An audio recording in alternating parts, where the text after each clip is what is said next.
आसमान में बिजली चमक रही है। समुद्र उफान पर है। देवता और असुर आमने सामने खड़े हैं। लोग कहते हैं कुंभ मेले में एक डुबकी से पाप धुल जाते हैं। लेकिन क्या आप जानते हैं इस परंपरा की जड़ें हजार नहीं बल्कि देवताओं के युग तक जाती हैं। यह कहानी है अमृत की, युद्ध की और आस्था की। जब देवता अपनी शक्ति खो बैठे और असुरों ने तीनों लोकों पर अधिकार जमा लिया, तब देवताओं ने भगवान विष्णु से सहायता मांगी। विष्णु ने एक उपाय बताया। समुद्र मंथन, मंदराचल पर्वत को मथनी बनाया गया और वासुकी नाग को रस्सी। एक ओर देवता, दूसरी ओर असुर। समुद्र को मथा जाने लगा। सबसे पहले निकला हलाहल विष, इतना भयंकर कि पूरा ब्रह्मांड नष्ट हो सकता था। तभी भगवान शिव ने वह विष अपने कंठ में धारण किया और बने नीलकंठ। मंथन जारी रहा। एक एक कर 14 रत्न प्रकट हुए। लक्ष्मी, कौस्तुभमणि, कामधेनु, ऐरावत और अनेक दिव्य वस्तुएं।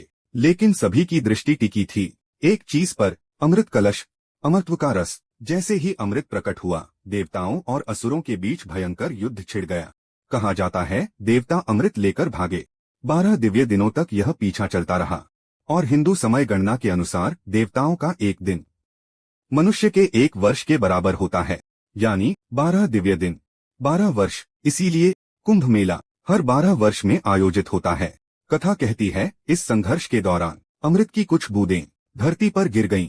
4 स्थानों पर, जहां गंगा, यमुना और सरस्वती का संगम है। जहां गंगा पर्वतों से उतरकर मैदानों में प्रवेश करती, पवित्र शिप्रा नदी के तट पर, गोदावरी नदी के किनारे, यही 4 स्थान कुंभ के केंद्र बने।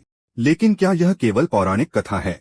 इतिहास हमें बताता है 7वीं शताब्दी में चीनी यात्री ने प्रयाग में एक विशाल धार्मिक मेले का वर्णन किया।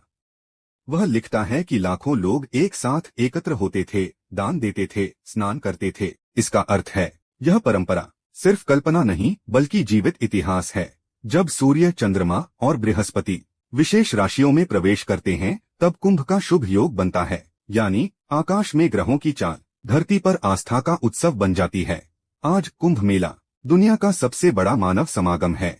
करोड़ों लोग एक ही उद्देश्य से, पवित्र स्नान, न कोई निमंत्रण, न कोई बाध्यता, सिर्फ विश्वास। नागा साधुओं की शाही सवारी, अखाड़ों की परंपरा, घाटों पर गूंजते मंत्र और उगते सूरज की पहली किरण में जल में उतरते श्रद्धालु। यह दृश्य आस्था की पराकाष्ठा है। तो क्या कुंभ मेला वास्तव में अमृत की कथा है, या यह मानव विश्वास की सबसे बड़ी शक्ति का प्रमाण है? जब कोई व्यक्ति उस पवित्र जल में डुबकी लगाता है, वह केवल शरीर को नहीं भिगोता, वह अपने भीतर के भय, पछतावे और अतीत को धोने का प्रयास करता है। शायद इसी कारण हजारों वर्षों बाद भी कुंभ मेला जीवित है, क्योंकि कहानियां मरती नहीं, वे परंपरा बन जाती हैं।